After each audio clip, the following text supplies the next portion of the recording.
নমস্কার। বন্ধনের আগেও পরে এই অনুষ্ঠানের মাধ্যমে আমরা জানব মুসলিম বিবাহ ও রেজিস্টার সংক্রান্ত বিষয়ে বেশ কিছু গুরুত্বপূর্ণ তথ্য। আর আমাদের সঙ্গে আজ অনুষ্ঠানে আছেন আমাদের পরিচিত মুসলিম ম্যারেজ ও বিবাহ রেজিস্ট্রার মোহাম্মদ উবাইদুল্লাহ। নমস্কার। নমস্কার, আপনাদের সবাইকে আমি স্বাগত জানাচ্ছি এবং এই টিভির সমস্ত দর্শক ছেলে মেয়ে সমস্ত প্রকার ছেলে মেয়েদেরকে আমি আমার আন্তরিক শুভেচ্ছা ও ভালোবাসা জানিয়ে আজকে বক্তব্য শুরু করছি। অবশ্যই। আচ্ছা, আমরা এর আগের দিন বিবাহ সম্পর্কে কথা বলেছি, তাহলে আজকে আমরা আলোচনা করব বিবাহ বিচ্ছেদ সম্পর্কে। বিবাহ বিচ্ছেদ সম্পর্কে আমি জানি অনেকের মনে হয়তো অনেক রকম প্রশ্ন থাকতেই পারে, তাই চলুন তাহলে সরাসরি আজকের প্রশ্নতে যাওয়া যাক। তাহলে যেহেতু বিবাহ বিচ্ছেদ নিয়ে আমরা কথা বলছি, তাহলে প্রথম আমার প্রশ্নটা এটাই হবে যে বিবাহ বিচ্ছেদটা অ্যাকচুয়ালি কি? বিবাহ বিচ্ছেদ হচ্ছে বিবাহ বিচ্ছেদ বাংলা কথা, অ্যাকচুয়ালি তার ইংরেজি হচ্ছে ডিভোর্স। আর মুসলিম সম্প্রদায়ে যে ছেলেমেয়ে যে ডিভোর্স হয়, এটা অ্যাকচুয়ালি সেখানে তালাকের কথা বলা আছে। তো এই তালাক হচ্ছে অ্যাকচুয়ালি ফার্সি শব্দ, সেই তালাকের মূল বাংলা হচ্ছে সেই বিবাহ বিচ্ছেদ। তো অ্যাকচুয়ালি বিবাহ বিচ্ছেদ যে আমরা চাই সেটা এই ধরনের কোনো সাবজেক্ট নয়, কিন্তু দেখা যায় দীর্ঘদিন একটা ছেলে মেয়ে বিবাহ আবদ্ধে থাকার পর কোনো কাজকর্মে বা কোনো প্রকার সাবজেক্টে তাদের সেটেলমেন্ট হয় না। যখন সেটেলমেন্ট হয় না, তখন কোনো একটা পক্ষ, হয় ছেলে বা মেয়ে পক্ষ, বা ছেলে নিজেই বা মেয়ে নিজেই, বা মেয়ের গার্জেন বা ছেলের গার্জেন, এদের মধ্যে যখন সেটেলমেন্ট ঠিকঠাক হয় না, তখন কোনো একটা পক্ষ থেকে ডিভোর্স বা বিবাহ বিচ্ছেদ বা তালাকের প্রস্তাব চলে আসে। আচ্ছা আচ্ছা আচ্ছা। তো সেই প্রস্তাবগুলো যখন চলে আসে, তখন তারা নিজেদের মধ্যে আলোচনা শুরু করে।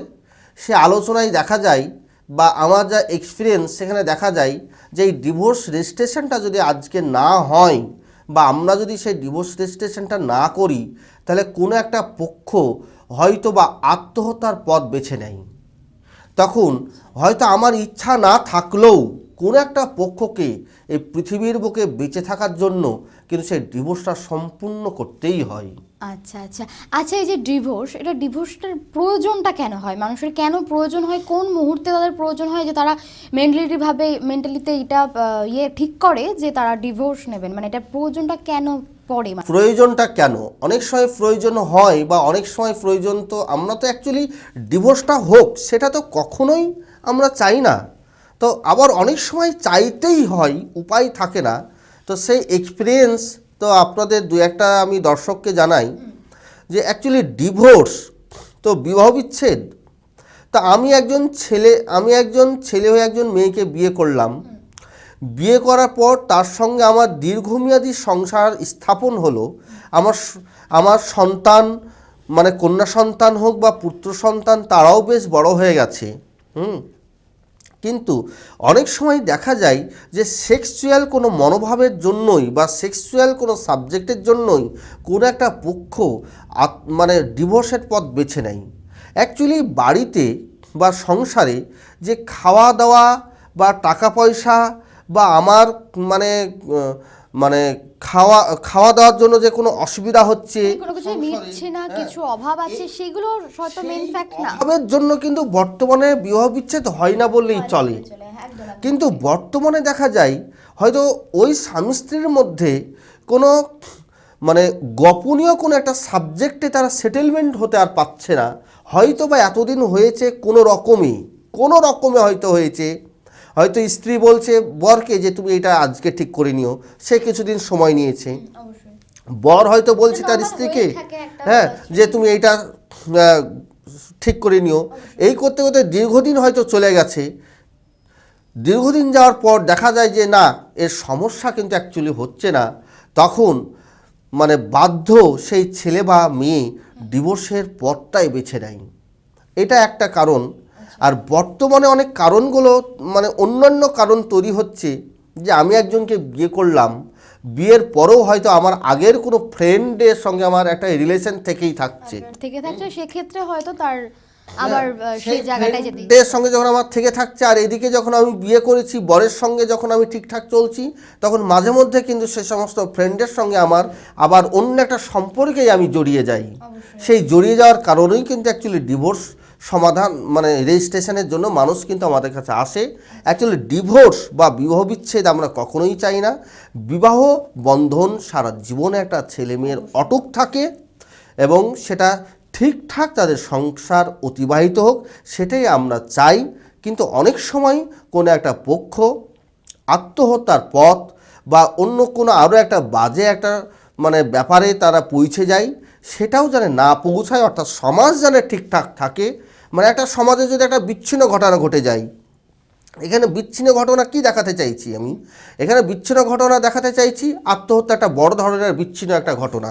হ্যাঁ হ্যাঁ, বা তার একটা কোনো একটা মানে শুধু ওই আত্মহত্যা বলতে শুধু যে বাড়িতেই সে মানে আত্মহত্যা না, অনেক সময় পালিয়ে যায়, পালিয়ে গিয়ে হয়তো ট্রেনের মাধ্যমে তারা আত্মহত্যার পথ বেছে নেয় বা বিভিন্ন রকমের তারা পথ অবলম্বন করে আত্মহত্যা করার জন্য বিভিন্ন পথ তারা অবলম্বন করে। কিছু কিছু ক্ষেত্রে এমনও দেখা যায় যে হয়তো স্বামী অত্যাচার করছে বা স্ত্রীর কোনো অত্যাচারের জন্য সে হয়তো স্বামী সহ্য করতে পারছে না বা স্ত্রী সহ্য করতে না, সেখানে হয়তো বেছে নিল তারা আত্মহত্যার পথ। হ্যাঁ, সেগুলো কিছু হয়। কিন্তু এই সমস্ত যে সমাজে কোনোভাবেই বাজে একটা ইফেক্ট জানে না হয়, তার জন্যও কিন্তু ডিভোর্সের প্রয়োজন হয়। মানে এইখান থেকে যদি তারা আত্মহত্যা না করে অবশ্যই এখানে এসে ডিভোর্সের ব্যাপারটা মানে ক্রিয়েট করতো বা ডিভোর্সটা নিত, তো সেক্ষেত্রে হয়তো তারা আলাদা থেকে হয়তো সেই জায়গাটায় আসতে পারতো। কিন্তু ডিভোর্স এখানে কিন্তু একটুখানি আলাদা। আচ্ছা। কি ডিভোর্স? হিন্দু সম্প্রদায় ছেলেমেয়েদের ডিভোর্স একটুখানি আলাদা, মুসলিম সম্প্রদায় ছেলেমেয়েদের ডিভোর্স কিন্তু অ্যাকচুয়ালি আলাদা। আজকে আমাদের ভারত স্বাধীন হওয়ার পর থেকেই যে অ্যাকচুয়ালি মুসলিম সম্প্রদায় ছেলেমেয়েদের ডিভোর্সের জায়গা অ্যাকচুয়ালি দুটো জায়গা। আচ্ছা, হ্যাঁ আমি সেটাই জিজ্ঞেস করছিলাম। অনেকজন হয়তো জানে না যে ডিভোর্সেরও কিছু প্রকারভেদ হয়ে থাকে, তো সেটাই আপনাকে আমি জিজ্ঞেস করবো, মানে পরের প্রশ্ন হিসেবে এটাই জিজ্ঞেস করবো। যারা জানেন না অবশ্যই ভালোভাবে শুনে নেবেন ব্যাপার, আমাদের স্যার বলছেন। তো ডিভোর্সের মানে প্রকারভেদ হয়, তো এটা কয় প্রকার হয়? ডিভোর্সের অনেক প্রকার আছে, অনেক বৈশিষ্ট্য রয়েছে। হ্যাঁ, কিন্তু এইখানে একটুখানি আলাদা। হ্যাঁ, তার কারণ হচ্ছে আমাদের ভারতবর্ষ এমন একটা দেশ, এই দেশে সর্বধর্মের মানুষের বসবাস। হ্যাঁ, বিচিত্রময় দেশ। এই দেশে এমন কোনো ধর্মর বসবাস নেই সেটা আমার জানা নেই। প্রত্যেক ধর্মের এই ভারতবর্ষে বসবাস হিসাবে তারা মানে আছেন। তো আমাদের যেখানে আইন পাস হয়, অর্থাৎ কেন্দ্র সরকারের নিকট যে আইন পাসগুলো হয়, সেই সরকার কিন্তু প্রত্যেক মানে জাতির জন্য আলাদা আলাদা বিবাহ বিচ্ছেদ বা ডিভোর্স বা তালাক, এদের জন্য আলাদা আলাদা আইন কিন্তু কেন্দ্র সরকার পাস করেছে। কেন পাস করেছে? মানুষের সুবিধার জন্যই। আইন তো অ্যাকচুয়ালি মানুষের সুবিধার জন্য আইন সরকার পাস করে। তো এই যে আইনগুলো যে পাস করেছে, তো একটা আইনই তো সবাইকে বেঁধে রাখা যায়, কিন্তু সরকার মনে করেছে যে একটা আইনের মাধ্যমে যদি সব কিছু হয়, তাহলে মানুষের সঙ্গে মানুষের মানে দ্বন্দ্ব একটা বেঁধে যাবে। তার কারণ এই বিবাহ আর ডিভোর্স এই দুটো সাবজেক্টটা মানে অ্যাকচুয়ালি তাদের ধর্মগ্রন্থ থেকে উঠে এসছে। হ্যাঁ, সরকার বলে দেয়নি যে তোমাকে এটা করতে হবে। মানে হিন্দু ধর্মগ্রন্থ বা মুসলিম ধর্মগ্রন্থ, এদের ধর্মগ্রন্থ বলে দিয়েছে যে বিবাহ পদ্ধতি এইটা, ডিভোর্সের পদ্ধতি এইটা, সেইটা সরকার অ্যাপ্রুভ করেছে বা সেইটা সরকার মেনে নিয়েছে। এবার এখানে বিভিন্ন মানে ধর্মের যেহেতু বসবাস, যে যার ধর্ম যেভাবে বলেছে সেইভাবেই কিন্তু সরকার সেটা মেনে নিয়েছে। তো তো এইখানে আমাদের সরকারের দোষারোপের কিচ্ছু নেই। সরকার বরঞ্চ মানুষের সুবিধার জন্য এবং নিজ নিজ ধর্ম যেন বজায় থাকে তার জন্য একটা খুব সুন্দর সিস্টেম করেছে। অবশ্যই, মানে এই সুন্দর সিস্টেমেই হয়তো আমাদের ভাবে হয়তো সেখানে ঝামেলাও হচ্ছে না, সেখান থেকে আমরা মিটিয়ে নিতেও পারছি। আচ্ছা, পরবর্তী প্রশ্নে যাওয়া যাক। সরকারিভাবে যে ডিভোর্স রেজিস্ট্রেশনের ব্যবস্থা আছে, মানে কি সেটা আছে আদৌ? মানে সরকারিভাবে ডিভোর্সের যে রেজিস্ট্রেশনের ব্যবস্থাটা কি আছে? অবশ্যই আছে।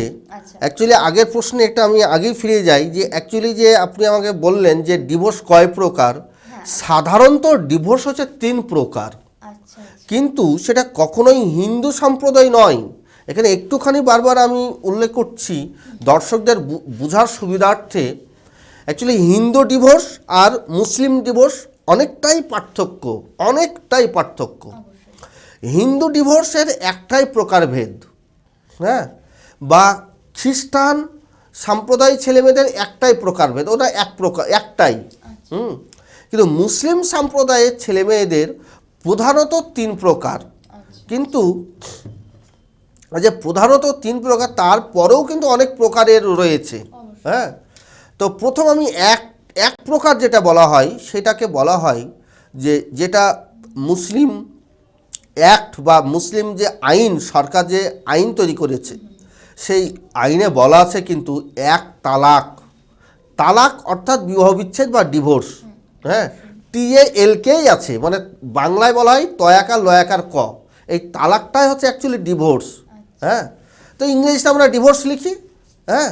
তো এই যে এক প্রকার তালাক, মোট তো অ্যাকচুয়ালি 3 প্রকার। এই 3 প্রকার কি? কখনো ছেলেরা তার ওয়াইফকে না জানিয়ে ডিভোর্স দিতে পারে, এক প্রকার হলো, হ্যাঁ। আবার কখনো মেয়েরাও ডিভোর্স দিতে পারে তার বরকে, সেই ছেলেটাকে জানানোর দরকার নাই, সেই রেজিস্ট্রার সাহেব জানাবে, ছেলেরাও না জানিয়ে করতে পারে, মেয়েরাও না জানিয়ে করতে পারে। সবারই একটু স্বাধীনতার ব্যাপারটা, মানে এইখানে মানে মুসলিম যে আইন সরকার করেছে, এইখানে কিন্তু একটা ছেলের সম্পূর্ণ স্বাধীনতা দেওয়া হয়েছে ডিভোর্সের ক্ষেত্রে। তোমার ওয়াইফকে নিয়ে যদি তোমার কোনো সমস্যা হয় তাহলে তাকে তুমি ডিভোর্স দিয়ে তুমি স্বাধীন হও। অনুরূপভাবেই কিন্তু অ্যাকচুয়ালি একটা মেয়েকেও, হ্যাঁ, সেই স্বাধীনতা দেওয়া হয়েছে যে একজন মহিলা বলেই যে না তোমার ডিভোর্স হবে না, তুমি দিতে পারবা না, সে একজন মহিলারও যতটা অধিকার রয়েছে তালাকের বিষয়ে তেমনই কিন্তু এখানে দেওয়া হয়েছে। তো আর একটা আছে কম্প্রোমাইজ ডিভোর্স, অর্থাৎ ছেলে মেয়ে সামনে যেটাকে বলা হয় সেইটা হচ্ছে কম্প্রোমাইজ ডিভোর্স। আর সাধারণত আমরা জানি খোলা তালাক। খোলা ইংরেজি হচ্ছে ওপেন, বাংলা হচ্ছে সামনাসামনি, আর তালাক মানে ডিভোর্স, মানে সামনাসামনি। যে সেক্ষেত্রে কি রকম হয়, মানে জিনিসটার খোলা সামনাসামনি যে তালাক মানে খোলা তালাক হয় তাকে বলা হয় ওপেন ডিভোর্স। একটা ছেলে থাকবে, ছেলে গার্জেন উপস্থিত থাকবে, মেয়ে থাকবে, মেয়ের গার্জেন উপস্থিত থাকবে। সেইখানে যে মানে ডিভোর্সটা হবে সেইটা আমাদের সরকারিভাবে রেজিস্টার শিটে সেই মানে তালাকটা অর্থাৎ ডিভোর্সটা নথিভুক্ত করতে হবে, মানে রেজিস্ট্রেশন করতে হবে। আমাদের সরকার অ্যাকচুয়ালি কেন্দ্র সরকার বা আমাদের রাজ্য সরকার এই ডিভোর্স রেজিস্ট্রেশনের জন্য সরকার নিয়োগ করেছে। আর অ্যাকচুয়ালি হিন্দু সম্প্রদায়ের ছেলেমেয়েদের জন্য ডিভোর্স কিন্তু কোথাও হয় না, এমনি কোনো রেজিস্টার পারেন না। হিন্দু সম্প্রদায়ের ছেলেমেয়েদের ডিভোর্স কিন্তু অ্যাকচুয়ালি আদালতেই হয়। আদালত কোন আদালত? কখনোই কোনো ফৌজদারি আদালতে হবে না, হ্যাঁ। জজ সাহেব যিনি বসেন, হ্যাঁ, অর্থাৎ জজ সাহেব যদি কোনো জজ কোর্টের কোনো ম্যাজিস্ট্রেটকে যদি নির্দেশ দিয়ে থাকেন তাহলে সেই ম্যাজিস্ট্রেট তিনি করতে পারেন। সেকেন্ড জজ, থার্ড জজ, এরকম অনেক জজ সাহেবদের আছে, মানে বিচারপতি আছেন, তিনারা সেটা করতে পারেন। তাহলে এই নয় যে কখনো কোনো ফৌজদারি কোর্টের কোনো ম্যাজিস্ট্রেট বা কোনো ফৌজদারি কোর্টের মানে বিচারক মহাশয়, সে মুসলিম হোক আর হিন্দু হোক, কোনো প্রকার ডিভোর্স বা তালাক বা বিবাহ বিচ্ছেদ করাতে পারেন না। আচ্ছা, আমরা তো আরও অবশ্যই শুনবো। এই যে আপনি প্রকারভেদ এক্ষুনি বললেন সেইগুলো আমরা ডিটেলসে জানবো। এখনও সময় আমাদের আছে, কিন্তু সময় হয়ে গেছে একটা ছোট বিরতি নেওয়ার। ফিরে আসছে একটা ছোট বিরতির পর।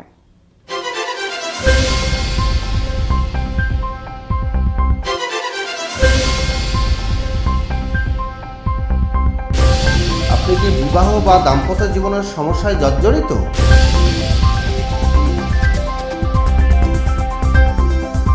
আমি মোহাম্মদ ওবায়দুল্লাহ, আসছি টিভি 24 বাংলায়। বন্ধনের আগে পরে অনুষ্ঠান দেখতে চোখ রাখুন।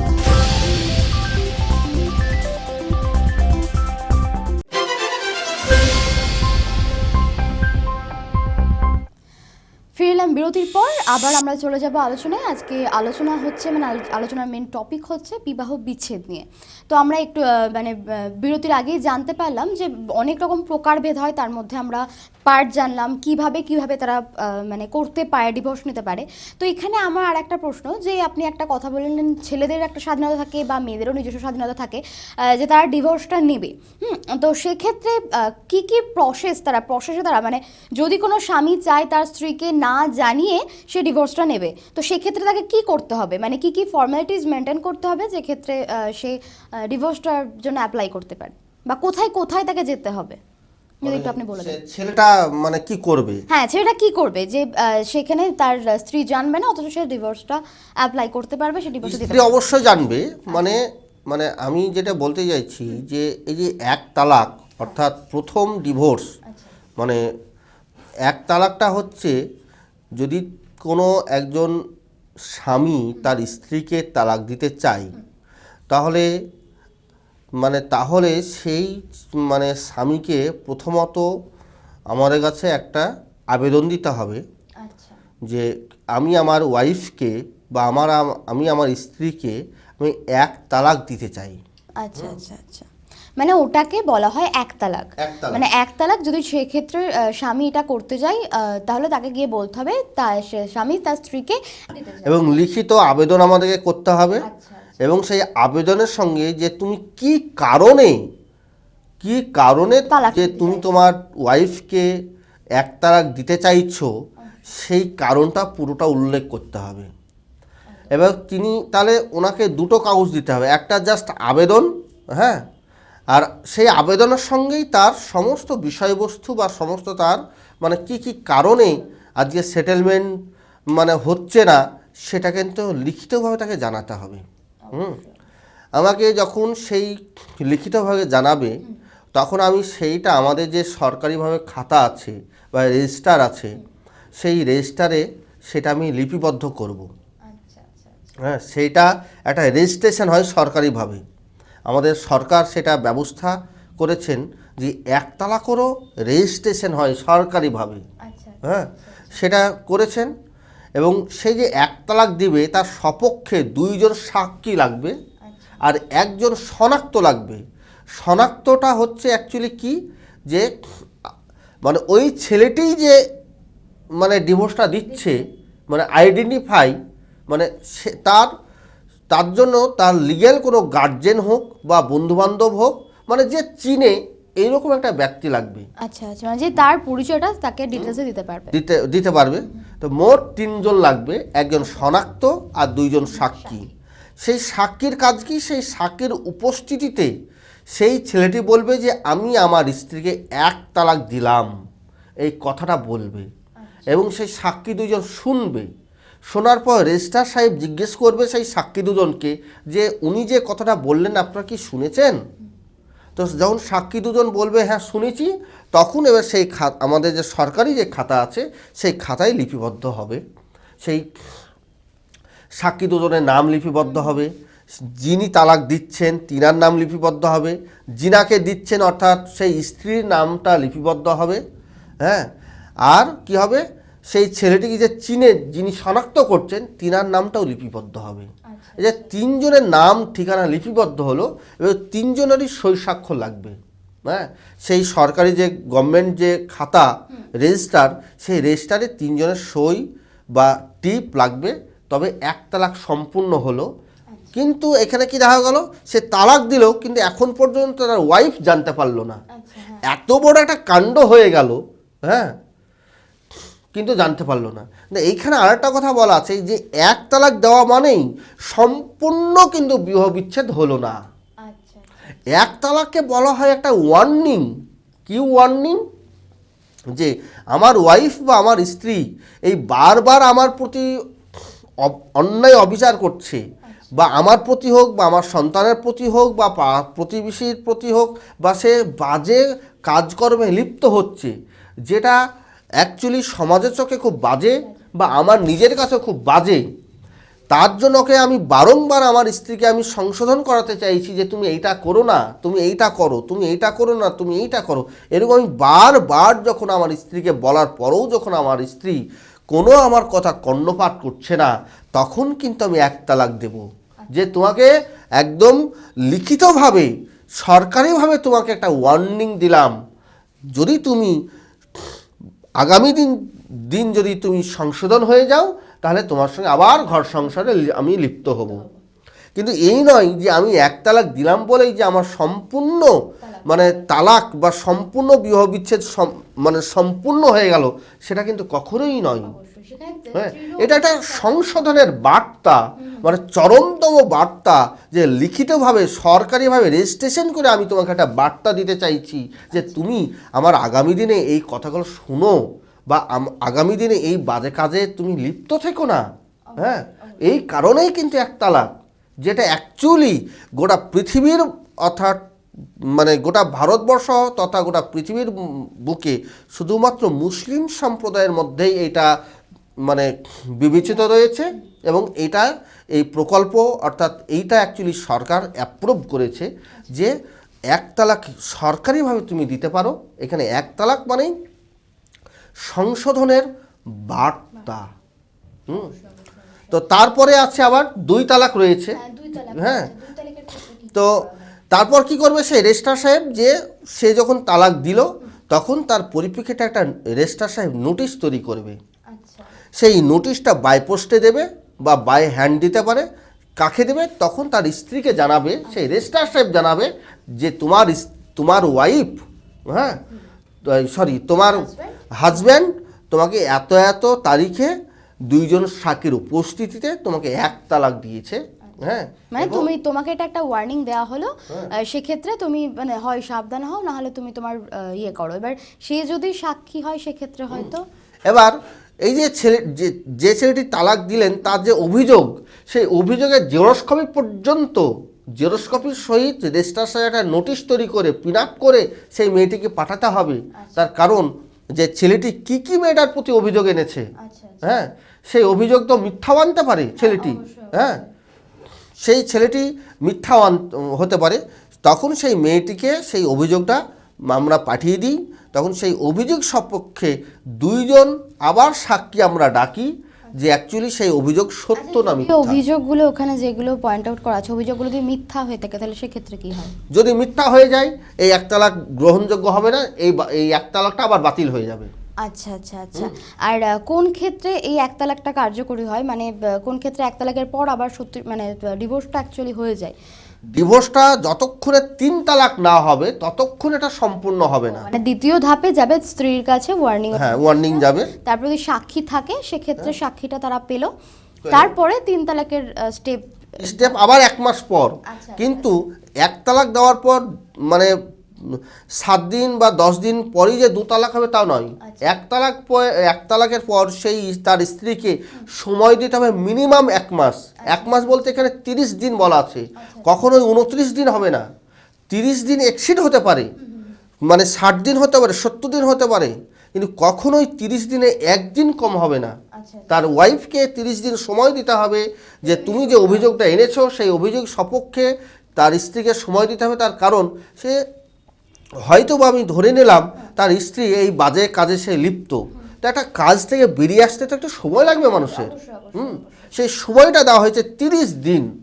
হ্যাঁ, সেই 30 দিনের মধ্যে তার স্ত্রী যদি মানে সংশোধন হয়ে যায়, তাহলে মানে আবার সেই স্বামী স্ত্রী সংসার জীবন আবার শুরু করতে পারবে, শুরু হয়ে গেল।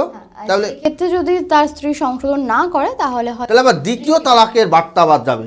হ্যাঁ, সেটা দ্বিতীয় তালাকের আবার সময় দিতে হবে 30 দিন, অর্থাৎ 30-60 দিন। এখানে 1 তালাক এবং 2 তালাকে 60 দিন তাকে সময় দিতে হবে।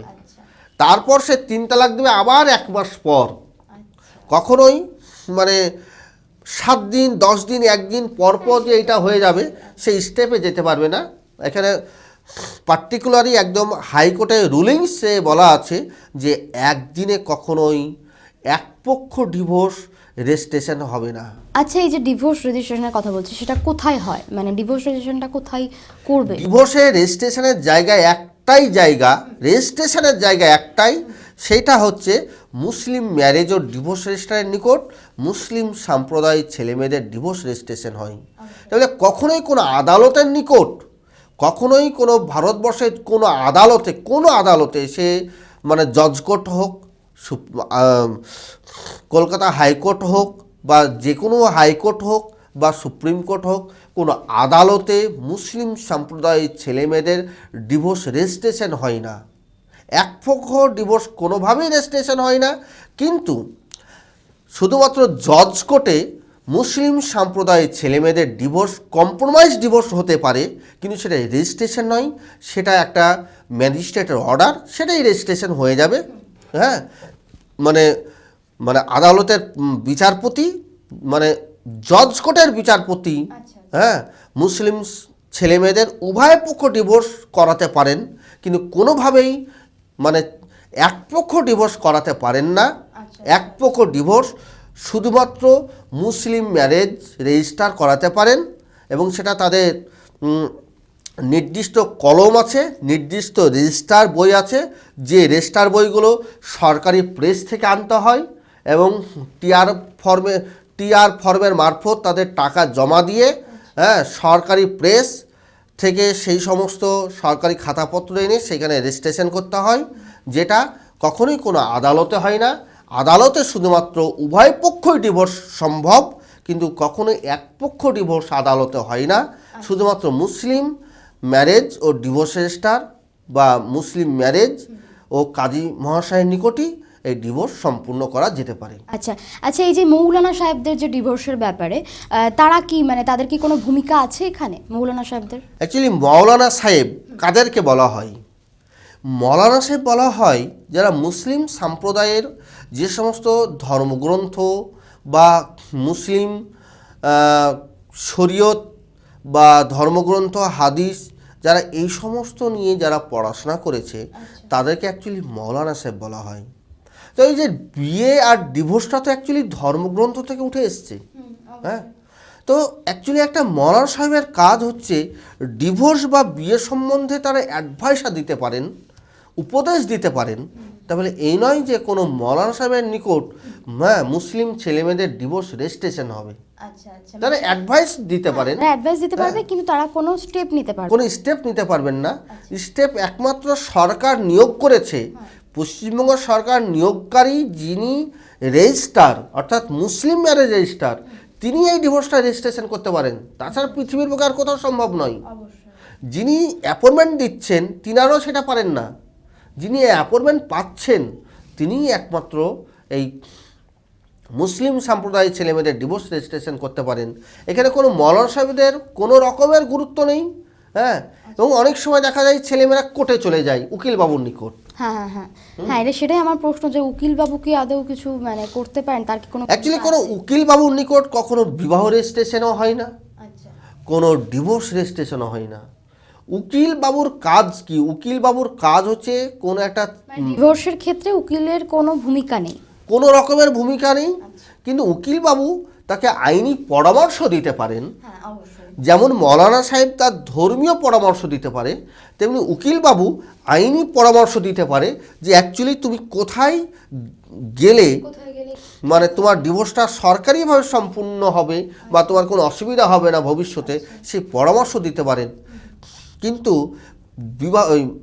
ডিভোর্স রেজিস্ট্রেশনের জন্য কোনো উকিল বাবুর প্রয়োজন নেই, এবং কোনো ডিভোর্স রেজিস্ট্রেশন কোনো আদালতের নিকট হয় না। উভয় পক্ষ ডিভোর্স কিন্তু অ্যাকচুয়ালি হয়, কিন্তু এক পক্ষ ডিভোর্স কখনোই আদালতে হয় না। হ্যাঁ, হয়তো কোনো উকিলবাবু ফোনে মারফত বা কাউকে ডেকে বলতে পারে হ্যাঁ আমাদের কাছে এখানে হয়ে যাবে, কোনো অসুবিধা নেই, হ্যাঁ হয়ে যাবে, কিন্তু এইগুলো সম্পূর্ণ ভুল তথ্য। যদি কোনো উকিলবাবু এই ধরনের কিছু করে থাকেন সেটা আলাদা বিষয়। হ্যাঁ, কিন্তু অ্যাকচুয়ালি কোনো উকিলবাবু বা কোনো ল ক্লার্ক বা কোনো নোটারি পাবলিকের নিকট কোনোভাবেই বিবাহ বা ডিভোর্স রেজিস্ট্রেশন হয় না। আচ্ছা আচ্ছা আচ্ছা, আর আমরা তাহলে জেনে নিলাম যে এখানে ডিভোর্সের ক্ষেত্রে অবশ্যই মৌলানা সাহেব বলুন বা উকিলবাবু বলুন, তাদের কোনো ভূমিকা নাই, বা আদালতেও কিন্তু এই ডিভোর্সটা হয় না। হ্যাঁ অবশ্যই, আমরা আজকে অনেক প্রশ্নের বা অনেক ধরনের প্রশ্নের অবশ্যই উত্তর পেয়ে গেলাম। আশা করছি আপনাদের অনেক যা মনে প্রশ্ন ছিল অনেকজনারই সলভ হয়েছে, কিন্তু হয়তো কিছু কিছু জনের থাকতে পারে যে এখনও কিছু প্রশ্ন আছে যে আপনাদের করা হয়নি বা তাদের ভালো হয় তাদের ওই আলোচনাটা করলে। অবশ্যই আমি পরামর্শ দেবো ইনার কাছে এসে অবশ্যই আপনাদের সঠিক ডিসিশনটা নিন। তাহলে আজকের মতো আমি এখানেই প্রোগ্রাম সমাপ্ত করছি, এখনকার মতো এখানেই, নমস্কার।